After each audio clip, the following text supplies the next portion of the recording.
Hi, and welcome back to Reddit Whispers. My wife, Beatrice, did not simply collect dolls, she curated souls. That was the language she used, a phrase uttered in a hushed, reverent tone that always made the fine hairs on my arms stand up.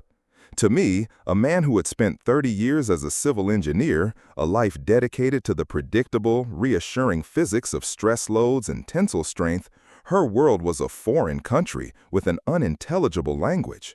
I dealt in concrete and steel, in blueprints and budgets, in the tangible, verifiable reality of things built to last. Beatrice, she dealt in porcelain and lace, in whispered histories and the silent, unnerving gaze of glass eyes.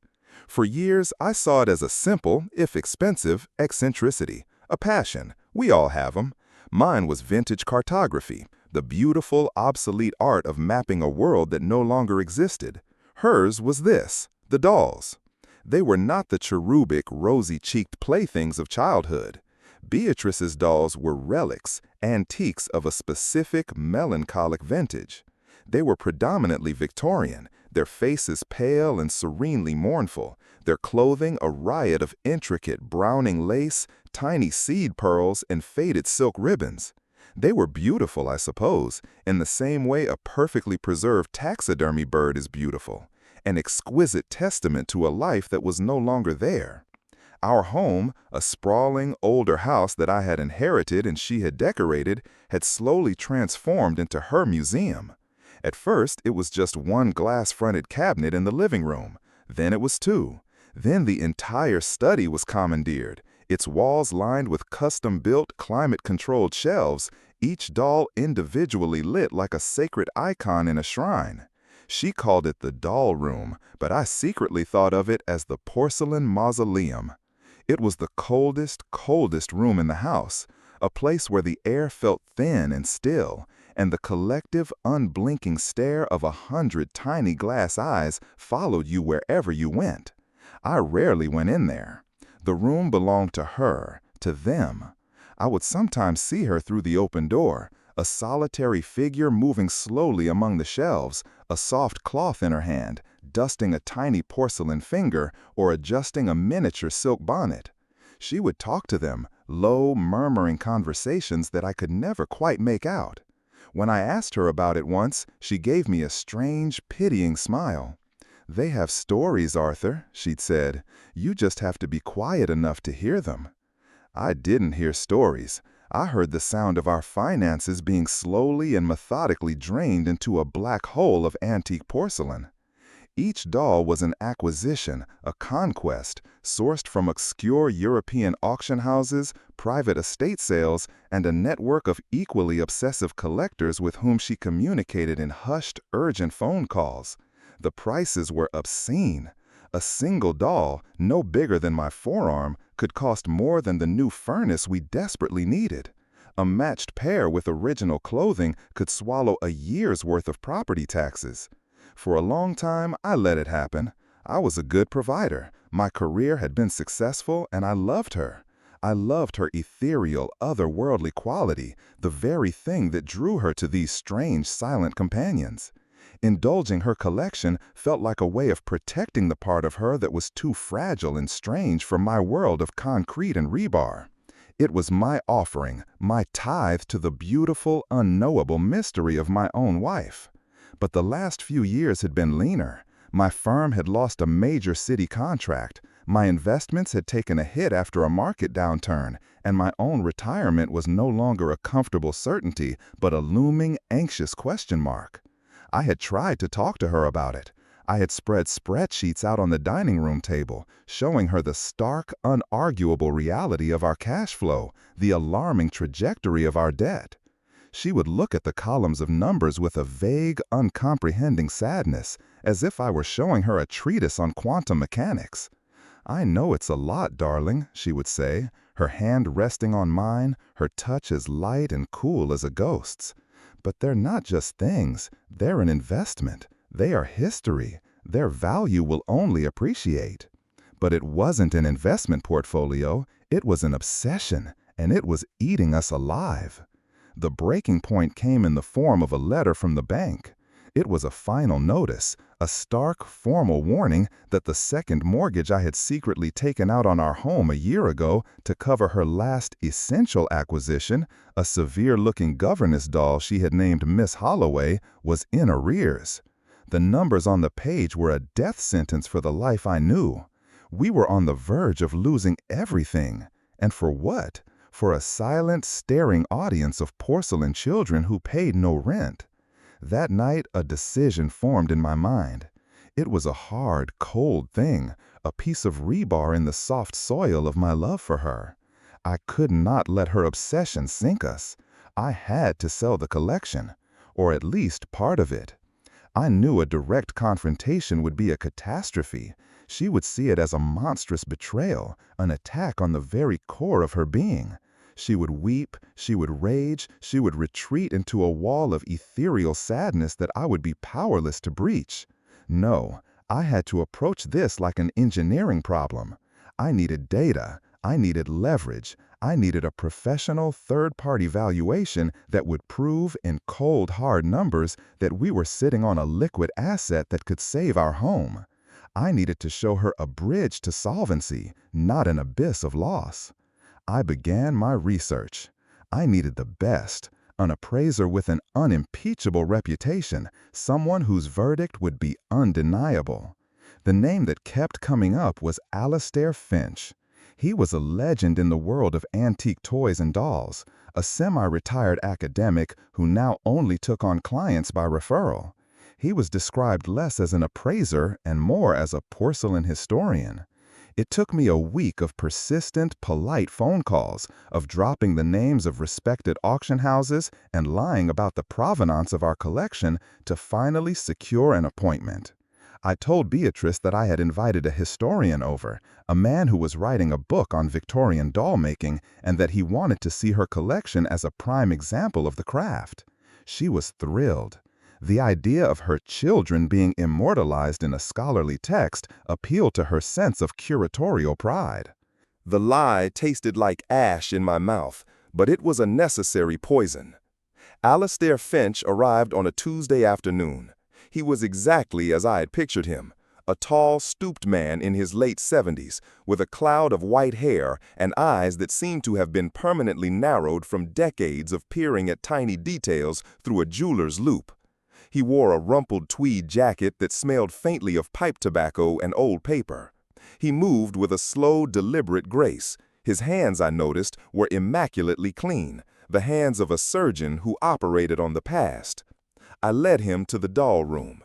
Beatrice was already there, a nervous, excited energy radiating from her. She glided through the room, introducing Finch to her prize acquisitions. "And this is Lillian of the Lilacs," she would say, her voice soft. "Her dress is entirely original, you see, and her eyes, they're hand-blown German glass." Finch would nod, making small, appreciative noises. He moved along the shelves, his eyes scanning the rows of silent faces. He didn't touch anything at first, he just looked, his head tilted, his expression one of intense, scholarly concentration. I stood by the door, a knot of anxiety tightening in my stomach. This had to work. He had to tell me these things were worth a fortune. He had to give me the weapon I needed to save us.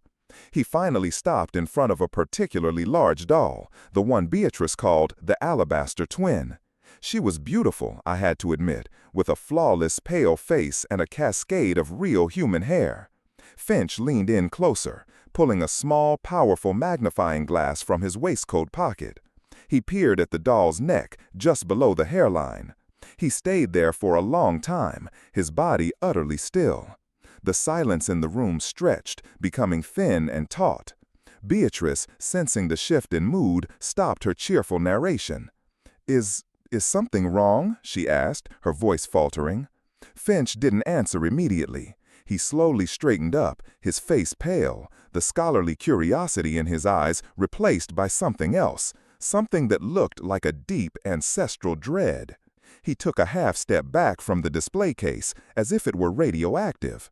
"Mr. Albright," he said, his voice a dry, rasping whisper, his eyes not looking at me, but at some fixed point in the middle distance. "May I have a word with you, in private. The knot in my stomach turned to ice. This was not the reaction of a man who had just discovered a hidden treasure. This was the reaction of a man who had just uncovered a tomb. I led him into the living room, my heart hammering against my ribs. Beatrice remained in the doorway of the doll room, a confused, wounded look on her face. I closed the living room doors, the sound of the latch clicking shut feeling unnervously final. Finch sank into an armchair, his long, elegant hands trembling slightly. "I cannot appraise this collection," he said, his voice low and strained. "But you're the best," I protested, my own voice sounding desperate. "I was told—" "You do not understand," he interrupted, his eyes finally meeting mine. They were filled with a profound, weary sadness and something that looked terrifyingly like pity. He took a half step back from the display case, as if it were radioactive. "Mr. Albright," he said, his voice a dry, rasping whisper, his eyes not looking at me, but at some fixed point in the middle distance. "May I have a word with you, in private?" The knot in my stomach turned to ice. This was not the reaction of a man who had just discovered a hidden treasure. This was the reaction of a man who had just uncovered a tomb. I led him into the living room, my heart hammering against my ribs. Beatrice remained in the doorway of the doll room, a confused, wounded look on her face. I closed the living room doors, the sound of the latch clicking shut feeling unnervously final. Finch sank into an armchair, his long, elegant hands trembling slightly. "I cannot appraise this collection," he said, his voice low and strained. "But you're the best," I protested, my own voice sounding desperate. "I was told—" "You do not understand," he interrupted, his eyes finally meeting mine. They were filled with a profound, weary sadness and something that looked terrifyingly like pity. "An appraisal is for property, Mr. Albright. It is for objects. What you have in that room, they are not objects." "What are you talking about?" I demanded, my frustration boiling over. "They're dolls, old, expensive dolls." Finch leaned forward, his voice dropping to a conspiratorial whisper that seemed to suck the very warmth from the air. He looked past me, towards the closed doors of the doll room, as if he were afraid they could hear. "Have you ever wondered," he began, his words slow and deliberate, "why they all look so sad? Have you ever felt a presence in that room, a weight, a coldness that has nothing to do with the temperature?" I thought of the countless times I had felt exactly that, the feeling I had always dismissed as my own irrational discomfort. I said nothing, my throat suddenly dry. Finch took my silence as an answer. "They are not toys, Mr. Albright," he said, his gaze unwavering, his words hitting me with the force of a physical blow. "They are not a collection. What your wife has assembled in that room, it is a congregation. They are vessels, and they are not empty." The old man's words hung in the air of my living room like a thick, choking dust. My mind, the mind of an engineer, scrambled to find a logical framework for what he was saying. He was speaking in metaphors, of course. He was a theatrical, academic type, prone to hyperbole. Vessels, congregation, these were just florid, antiquated terms for a valuable collection. He was trying to tell me they were important, that their provenance was significant. My desperation for a financial lifeline warped his strange pronouncements into a language I could understand. "So you're saying they're special?" I said, my voice tight with a forced, hopeful interpretation. "Their history is unique. That must make them incredibly valuable then." Finch looked at me with an expression of such profound pity that it felt like a physical slap. The last, desperate vestiges of my financial hope shriveled and died under that gaze. He wasn't talking about money. He was trying to warn me. He shook his head slowly, a gesture of deep, weary resignation. "Their history is not unique, Mr. Albright," he said, his voice a low, mournful sigh. "It is horrifyingly singular. Their value cannot be measured in currency, because they are not meant to be sold. They are meant to be kept, guarded, placated." He was speaking in riddles, and my patience, already stretched thin by the weight of my financial ruin, finally snapped. "For God's sake, Finch, what are you talking about?" I demanded, my voice louder than I intended. "Stop speaking like a character in a Gothic novel and tell me what's wrong with my wife's dolls." He flinched at the volume of my voice, a frail, paper-thin man caught in a storm he had unwillingly entered. He took a deep, shaky breath, as if steeling himself to recount a traumatic memory. "I have only seen one of these dolls before," he began, his eyes losing focus as he looked back into the landscape of his own past. "It was 30 years ago, at a private auction in Geneva, an estate sale for a reclusive baron who had died under unusual circumstances. The doll was not in the official catalog. It was a private lot, shown only to a handful of us who were known for our discretion and our knowledge of the esoteric. It looked much like the ones in your wife's collection. The same pale face, the same mournful expression, the same period, the same maker's mark." He paused, his gaze drifting towards the closed doors of my study, the porcelain mausoleum. "There is a mark on the back of their necks, is there not? A small, stylized M intertwined with a weeping willow branch." My blood ran cold. I had seen that mark. Once, years ago, one of the dolls had fallen from a shelf, and a small chip of porcelain had broken off the neck. Beatrice had been almost hysterical. As I had carefully glued the piece back on, I had seen that very mark, etched into the porcelain and painted with a faint black pigment. "Yes," I whispered, the word barely audible. "How did you know?" Finch ignored my question, lost in his recollection. "We all examined it, this doll in Geneva. It was a masterpiece of the craft. But there was something wrong with it. A feeling, a coldness that seemed to radiate from within." One of us, a boorish German dealer with more money than sense, made a joke about it being haunted. The auctioneer, a very old, very serious man, did not laugh. He told us the story. He called it Die weinende Sammlung. My German was rusty, but I didn't need a translation. The weeping collection. The phrase itself felt cold, heavy. He told us the story. He told us of a doll maker in the late 19th century, Finch continued, his voice barely more than a murmur. A man named Matthias Mandragora. He was a genius, a prodigy of his craft. His dolls were renowned for their lifelike beauty, their soulful expressions. But Mandragora was not just a doll maker. He was a man with a dark and terrible obsession. He was a spiritualist, a necromancer of a sort, a believer that a powerful enough emotion could be captured, contained within a beautiful object. "What does that have to do with anything?" I interrupted, a growing sense of dread making my skin crawl. This was madness, fairy tales for old collectors. "Mandragora had a very specific clientele," Finch said, his eyes finally meeting mine again, dark and serious. "He did not sell his work to wealthy parents for their children. He was commissioned by the grieving, by the lost, by those who had suffered a sudden, tragic bereavement and could not let go. His most famous client was a man whose name has been largely erased from the history books, a nobleman, a monster, who was suspected of being responsible for the disappearance of more than a dozen young women in the region. He was never convicted. The bodies were never found. But this man, he commissioned a doll from Mandragora after each disappearance, a memorial, he claimed, to a lost distant relative." Finch leaned forward again, the tweed of his jacket creaking, his voice dropping to a near inaudible whisper.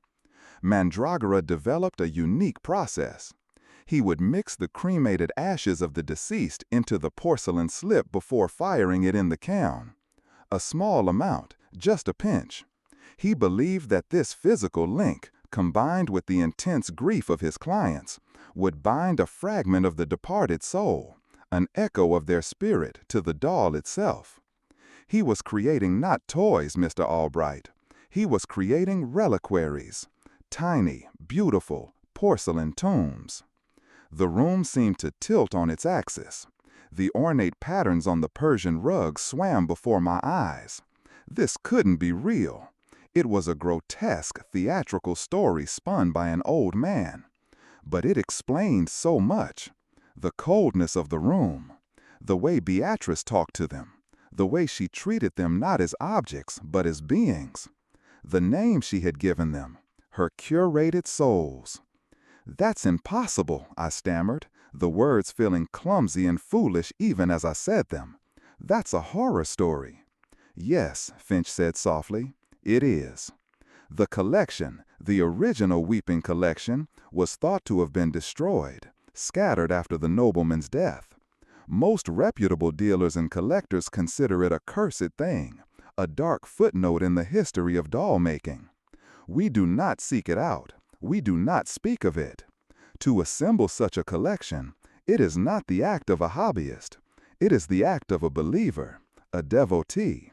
Your wife, Mr. Albright, she is not a collector. She is a priestess. And that room, that is her temple. He stood up then, his tall, frail body seeming to unfold from the armchair. "I must go," he said, his voice regaining a semblance of its former, professional tone, but it was a thin veneer over the horror beneath. "I will send you no bill. This was not an appraisal. This was a warning. My advice to you, sir, for what it's worth, is to leave this house. Leave it and do not look back. There are stresses and loads that have nothing to do with concrete and steel, and this house is bearing a weight that no foundation can long support." He walked to the door, leaving me standing alone in the center of the room, my mind a maelstrom of disbelief and a terrifying, creeping sense of truth. Before he left, he turned back, his hand on the doorknob. "One more thing," he said, his expression grim. "The German dealer, the one who joked about the doll being haunted. He bought the doll in Geneva. He outbid everyone. 2 months later, he was found dead in his study. He had hanged himself from the main light fixture. The police report said that when they found him, every doll in his own extensive collection had been turned on its shelf to face him. And with that, he was gone. I was left alone in the suffocating silence of my own home. For a long time, I did not move. I just stood there, Finch's story echoing in the architecture of my mind, collapsing the load-bearing walls of my rational, orderly world. Ashes, souls, a congregation of the dead. It was the stuff of madness. And yet, I could not dismiss it. It fit the data too perfectly. It was the missing variable that suddenly made every strange, inexplicable aspect of my life with Beatrice make a terrifying kind of sense. Her secretiveness, her otherworldliness, her complete disregard for the material world, for money, for our future. She wasn't irresponsible. She was serving a higher, darker purpose. My life, my career, our home, they were just resources to be consumed in the service of her silent porcelain goddesses. The anger I had felt over our finances seemed like a petty, childish emotion now, trivial in the face of this new, monstrous reality. The problem wasn't that we were broke. The problem was that our house had become a mausoleum, a prison for the echoes of the dead, and my wife was the willing warden. I had to know for sure. I had to see the proof for myself. Waiting until the dead of night, after Beatrice was sound asleep, I crept out of our bedroom. The house was different at night. The familiar shadows seemed to stretch and writhe, and every creak of the old floorboards sounded like a whisper. I went to my workshop in the basement, a place of order and tools, my sanctuary of logic. My hands, trembling slightly, picked out a small, high-speed dental drill with the finest diamond tip I owned. Then I went to the doll room. I had not been inside it at night for years. The rows of dolls, individually lit on their shelves, looked like a miniature, silent city of the dead. Their glass eyes seemed to glitter with a cold, knowing light. My heart was a frantic drum against my ribs. I felt like a desecrator, a man about to break into a tomb. I chose a doll from the back, one of the smaller ones, one she might not notice immediately.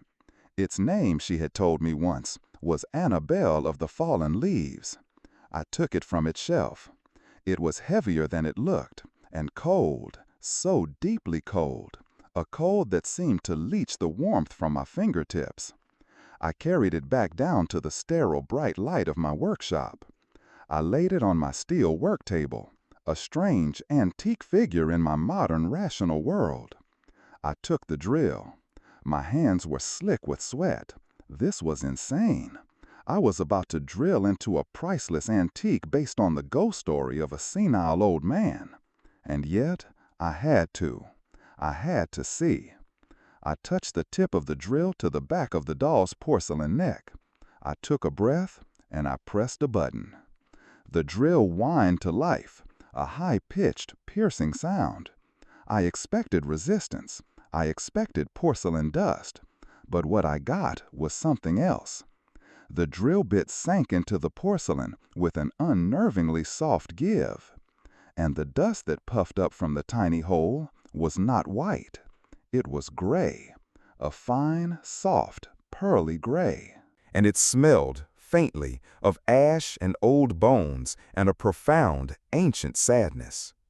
I stared at the tiny hole, at the puff of great dust that settled on the steel table, and the last pillar of my denial crumbled into nothing. Finch wasn't telling a story, he was telling the truth.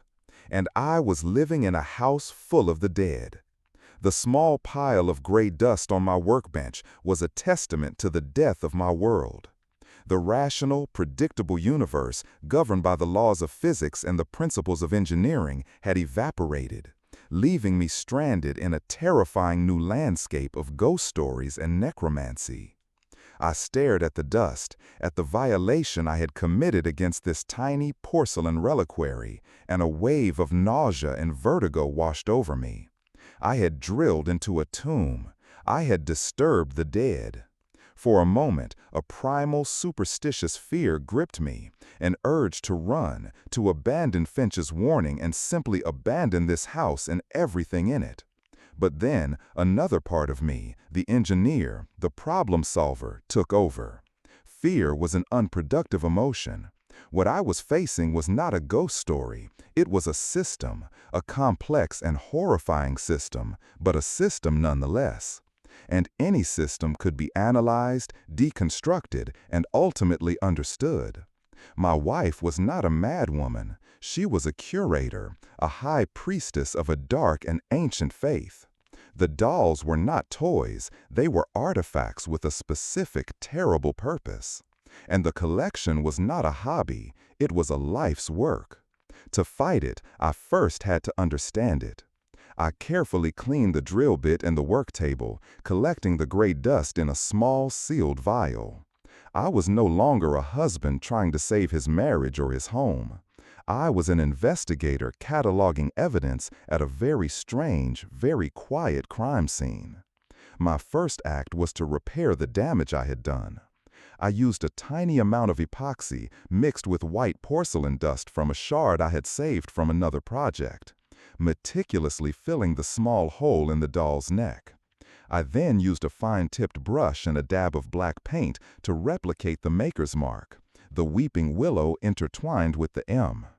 It was a near-perfect forgery.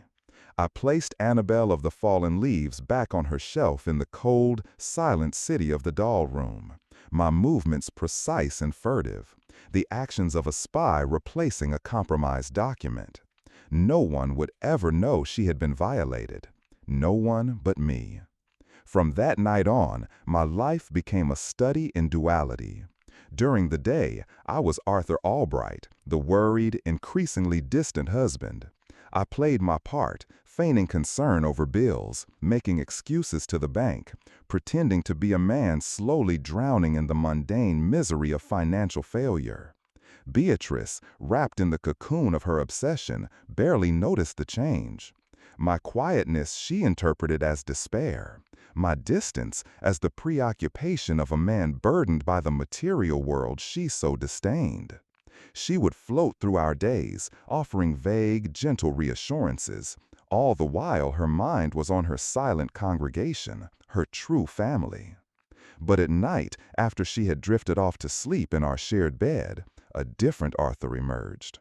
I would slip out of the room and descend into the house's hidden infrastructure, my study, my workshop, the places of logic and fact.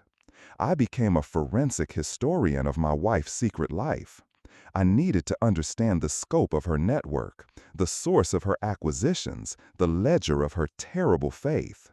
I started with her finances, but this time I wasn't looking for our debt. I was looking for her secret economy. I hacked into her personal email account, an act of betrayal that felt almost trivial compared to the truths I was now uncovering. I bypassed her password, Mandragora 1888, with a feeling of grim, unsurprised certainty. Her inbox was a revelation. It was a thriving, hidden ecosystem of believers. There were encrypted messages from auction houses specializing in the occult. There were coded correspondences with other devotees around the world, people who spoke of their dolls not by name, but by the tragedies they represented. They would write things like, "I have just acquired the Lisbon Fire Girl," or "The Danube Flood Orphan is going up for a private sale in Vienna." They were trading in sorrow, curating a museum of human misery. I began to build a spreadsheet. It was the only way I could process the horror, by translating it into the cold, orderly language of data. I created columns for each doll's given name, its acquisition date, the price paid, and the source. But I also added a new column, one labeled Provenance. I cross-referenced the coded names from the emails with historical archives, old newspaper articles, and genealogical records. I became an obsessive nocturnal detective, piecing together the ghost stories attached to each porcelain face.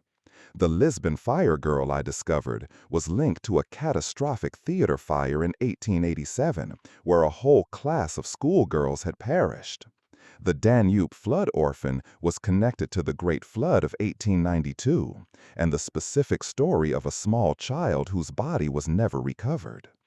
Each doll in my house, I was beginning to realize, was a silent monument to a specific, documented tragedy.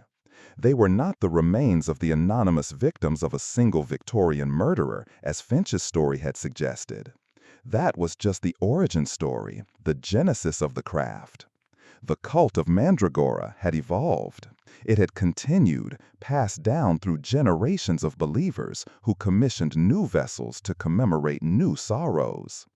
Beatrice was not just collecting the past, she was an active participant in an ongoing ghoulish tradition. My investigation took me deeper into the house itself. I knew her study, the antechamber to the doll room, had to contain more than just emails. It was her sacristy, the place where she prepared for her strange rituals. I waited for a day when she was out for one of her long, unexplained sourcing trips. I picked the lock on her antique roll-top desk, a beautiful piece of furniture that I now saw as a coffin for her secrets. Inside, beneath a false bottom I discovered by measuring the depth of the drawers, I found the ledger. It was a massive, leather-bound book, its pages filled with Beatrice's elegant, looping script. It was her Bible, her sacred text, and it was a detailed catalog of every soul in her collection. Each page was dedicated to a single doll. At the top was a beautifully rendered sketch of the doll's face.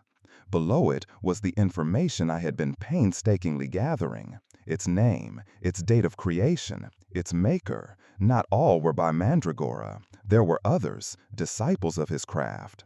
And its cost. But then there was the final entry on each page, the one that made my blood run cold. It was titled The Offering. For each doll, there was a list. The Danube Flood Orphans page listed a child's silver locket and a vial of river water. The Lisbon Fire Girl's offering was a scorched piece of lace and a single child-sized satin slipper. Beatrice wasn't just dusting her dolls, she was feeding them. She was making ritualistic offerings of sympathetic objects, items that resonated with the specific tragedy of the soul contained within. It was a form of worship, a dark, continuous seance conducted in the heart of my home. But the most terrifying discovery was on the last few pages of the ledger. They were blank, but they were not empty. They were prepared for new acquisitions. The next page was titled "The Unclaimed Minor." Beneath it, Beatrice had written a chillingly detailed account of a recent mine collapse in West Virginia that had trapped and killed a dozen men whose bodies were still unrecoverable. She was following the news not with compassion, but with a collector's predatory gaze, waiting for a new tragedy to provide her with a new soul. She wasn't just a priestess, she was a vulture. And then I saw the very last page. The heading was written, the sketch was drawn, and the maker was listed. The doll had already been commissioned. The title on the page was "The Engineer." The sketch was a hauntingly accurate, mournfully beautiful rendition of a man with my hair, my eyes, my face. The maker was listed as a modern master of the craft in Prague. The acquisition date was projected for the coming winter. The space for the offering was blank. I sat in her chair, in her secret sanctuary, the ledger open on my lap, and the full, monstrous scope of her reality crashed down upon me. This was not a shared madness. This was her project, her life's work. And I was not her partner. I was her patron, the man whose life and resources were being systematically consumed to fund her mausoleum. And when my resources were finally exhausted, when the house was gone and the money had run out, I would not be her husband in poverty. I would be her final, crowning acquisition. My death was not an unforeseen consequence of her obsession. It was its logical, inevitable conclusion. She was not just going to let me die. She was planning to curate my soul. A deep, tectonic shift happened within me in that moment. The fear, the disbelief, the hurt, it all collapsed inward under the immense pressure of this revelation, and it was compressed into something new, something hard and dense and cold. It was the birth of a plan. The engineer in my soul, the man who had been paralyzed by the irrational horror of it all, was finally back in control. I was facing a structural problem of the most intimate and terrifying kind. The foundation of my life was not just cracked, it was designed to collapse, with me inside it. I could not run, I could not confront her. She was a true believer, and a confrontation would only accelerate her plans, mark me as a heretic to be silenced. I had to approach this like my most challenging project. I had to design a controlled demolition. I would use her own system, her own faith, her own collection against her. I would not destroy her temple. I would reconsecrate it.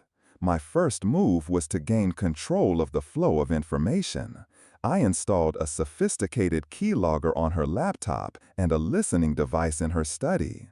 I was no longer a fumbling amateur. I was a professional, driven by the ultimate motivation of self-preservation. I needed to know who she was talking to, what she was planning, every detail of the shadow world she inhabited. I also needed my own expert, someone who understood this world not with the fearful reverence of Alistair Finch, but with the cynical, detached eye of a professional debunker. I needed the opposite of a believer. I found him through a series of increasingly obscure online forums, a man known only by the handle Preceptor.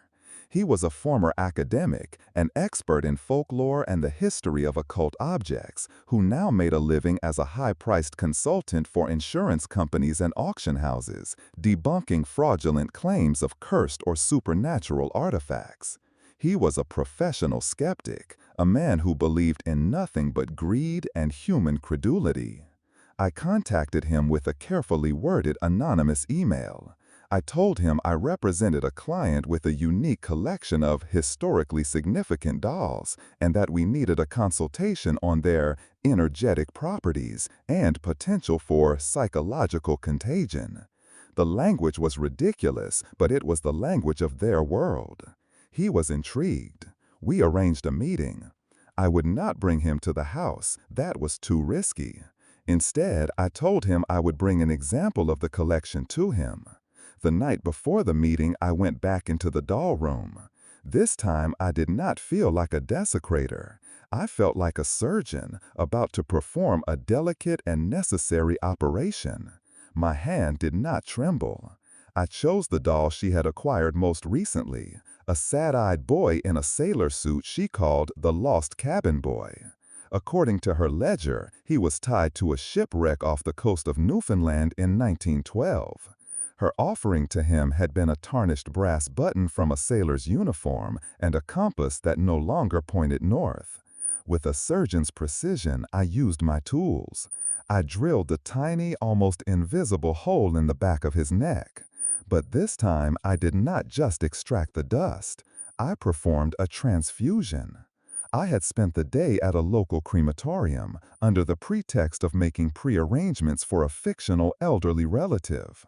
I had managed, with a small bribe to a disillusioned employee, to acquire a small bag of unclaimed anonymous human ashes. It was a grotesque, ghoulish act, and a part of me recoiled from the sheer profanity of it. But the man fighting for his life had no time for moral squeamishness. I carefully extracted the original gray dust from the doll, sealing it in a new vial. Then, using a tiny, custom-made funnel, I injected a small amount of the anonymous, unconsecrated ashes back into the hollow porcelain shell. I sealed the hole perfectly. The doll looked unchanged. It was the same weight, the same shape, but I had altered its very essence. I had replaced its soul with a placebo. The next day, I would take this altered artifact to the preceptor. I would let the ultimate skeptic analyze this vessel of my wife's faith. I had no idea what he would find or what he would say. But I knew with an engineer's certainty that when you introduce a new, unknown material into a complex system, the results are always instructive. The test had begun. The man who called himself preceptor operated out of a nondescript warehouse in the city's industrial district, a place of corrugated steel and razor wire, a world away from the genteel old money gloom of my own neighborhood. His real name, I learned, was Dr. Emil Karras, a man whose academic career in comparative religion had ended abruptly after a controversial book he'd written on the psychology of relic worship. He was a man who had stared into the abyss of human faith and seen not God, but a reflection of our own desperate pattern-seeking minds. He was perfect. He was a small, intense man with the pale, indoor complexion of a scholar and the restless, cynical eyes of a poker player who has seen every possible bluff.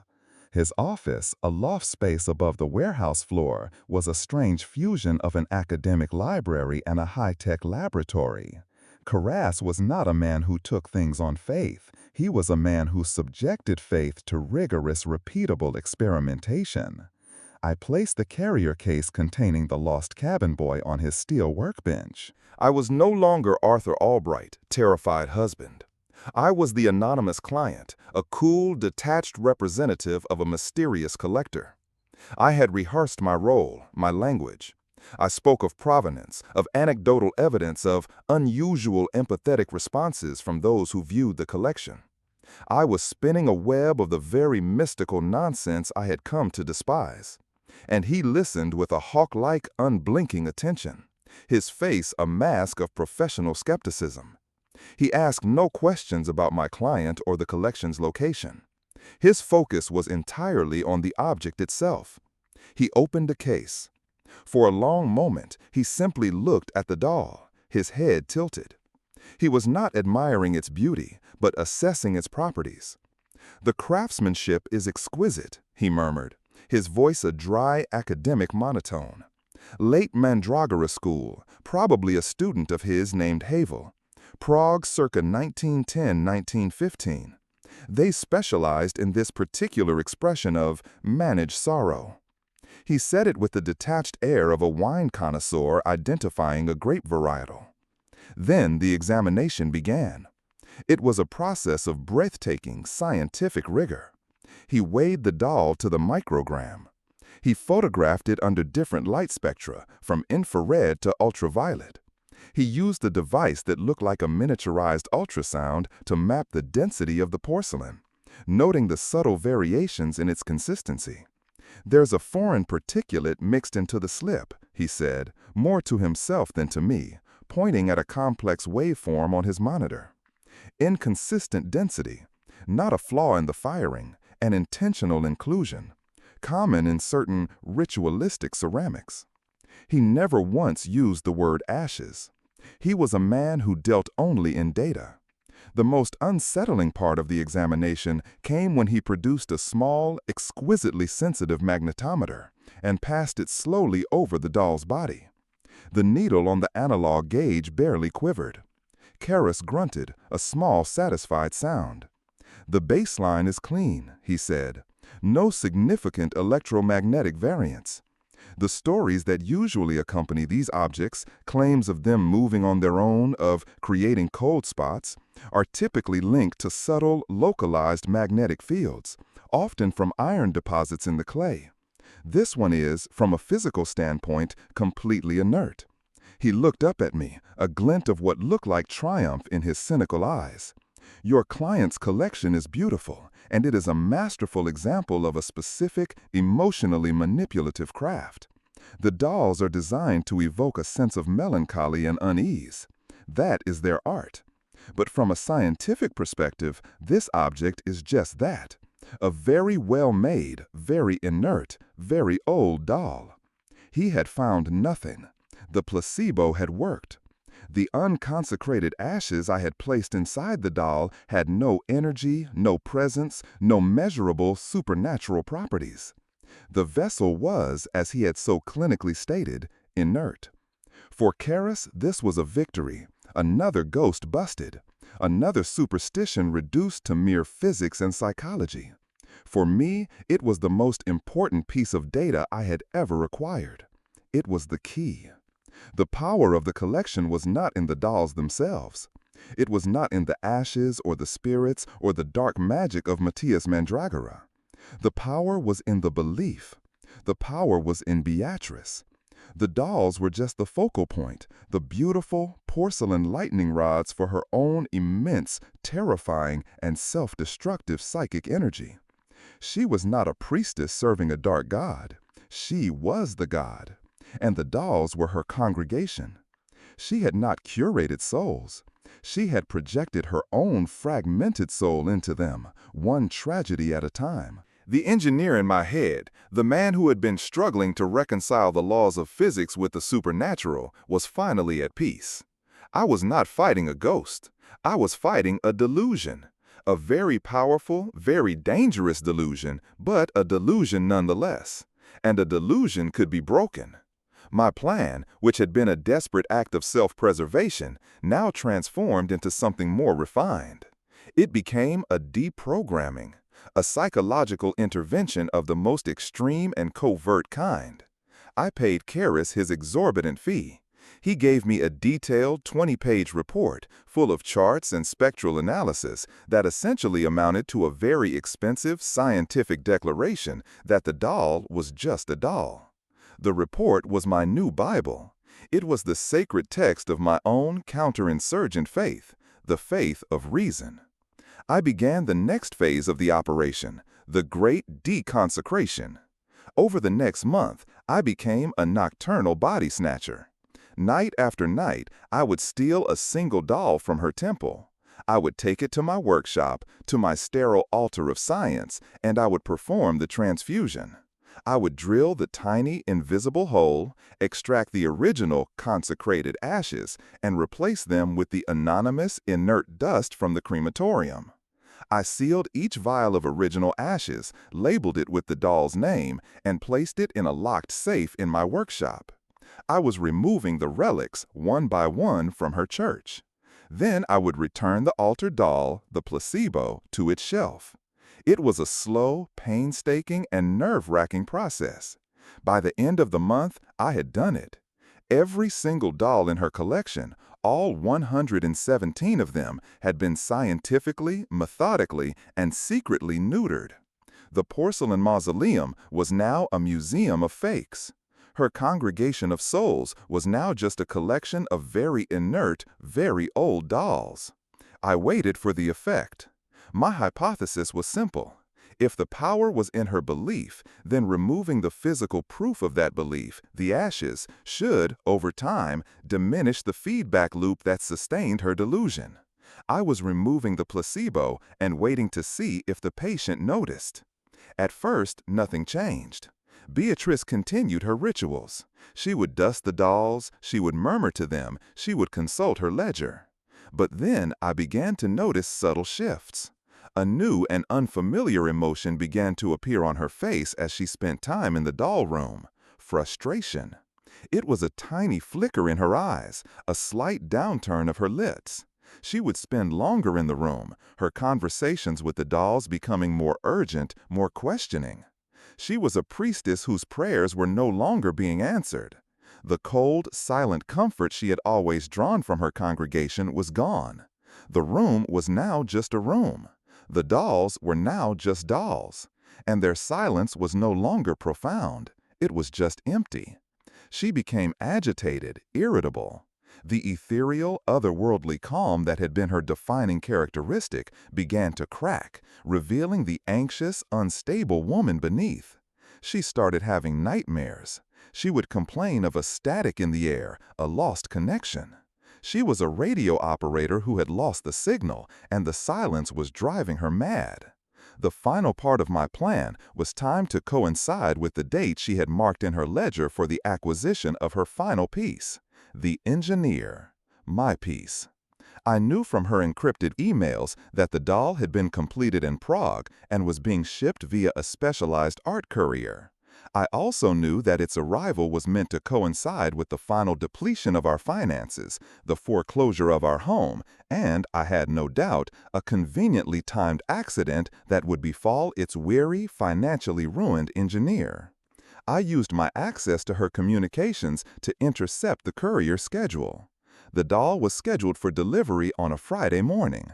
That Friday morning, I did not go to work. I told Beatrice I was too sick with stress, too broken by our financial ruin to face the day. I stayed in bed, playing the part of the defeated man. It was the performance of my life. She was almost giddy with a strange predatory excitement, a woman about to complete the collection of a lifetime. When the doorbell rang, she almost ran to answer it. I watched from the top of the stairs as she signed for the large wooden crate. She had the delivery men bring it directly into the doll room. Then she came back upstairs. She stood in the doorway of our bedroom, looking at me with her strange, sad, pitying eyes. "Just rest, Arthur," she said, her voice soft and final. "It will all be over soon." I waited until I heard the sound of a hammer gently prying the lid from the wooden crate in the doll room. Then I made my move. I did not confront her with rage. I confronted her with reason. I walked to the door of the doll room. She had her back to me, her attention entirely focused on the crate. She was lifting him out, the porcelain effigy of me. "They're not real, Beatrice," I said, my voice calm and clear. "They're not listening to you anymore," I continued, taking a step into the room. "The connection is gone. There's just static. Because the relics are gone. The ashes, all of them." I held up a small leather satchel I was carrying. "I have them, every last one. Lisbon Fire Girl, Danube Flood Orphan, all of them. They're right here. What you have in this room, what you've spent our entire life building, is just a collection of empty, beautiful, worthless porcelain." Her face, already pale, turned the color of ash. She looked from me to the bag, then around at the shelves of her silent, unresponsive gods. The delusion, held together for so long by the intricate scaffolding of her faith, was beginning to collapse under the weight of a single, undeniable fact. "You're lying," she whispered, her voice trembling. "It's not possible." "Is it?" I asked. I reached into the satchel and pulled out Karas's 20-page report. I threw it onto the floor in front of her. That is a scientific analysis of the lost cabin boy. It proves, with physics, not with faith, that he is an inert object. There is no energy. There is no soul. There is just dust. And it's not even the right dust. The final blow came not from me, but from the doll in her arms. In her shock, her grip had loosened. The porcelain effigy of me slipped from her grasp. It fell to the hard wood floor and shattered with a sound like a gunshot. A sharp, percussive crack that was the sound of her entire world breaking apart. We both stared at the wreckage. A perfect porcelain face, my face, lay in a dozen pieces, surrounded by a puff of fine gray dust. But it was not just dust. Mixed in with the shards of porcelain was a tiny, tightly wound scroll of paper, a message from the maker that had been fired into the doll's hollow chest.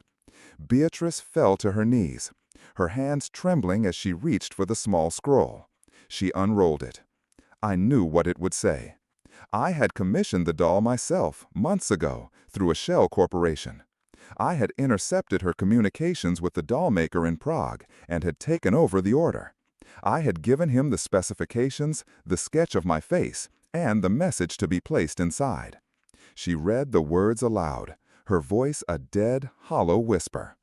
This is not a vessel for a soul. It is a mirror. Look at what you have become. A.